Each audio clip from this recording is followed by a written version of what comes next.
अम्मा, सोच तो आप लोगों की सदियों पुरानी है।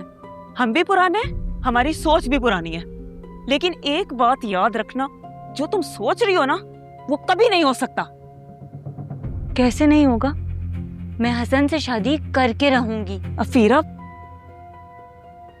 क्या कहा?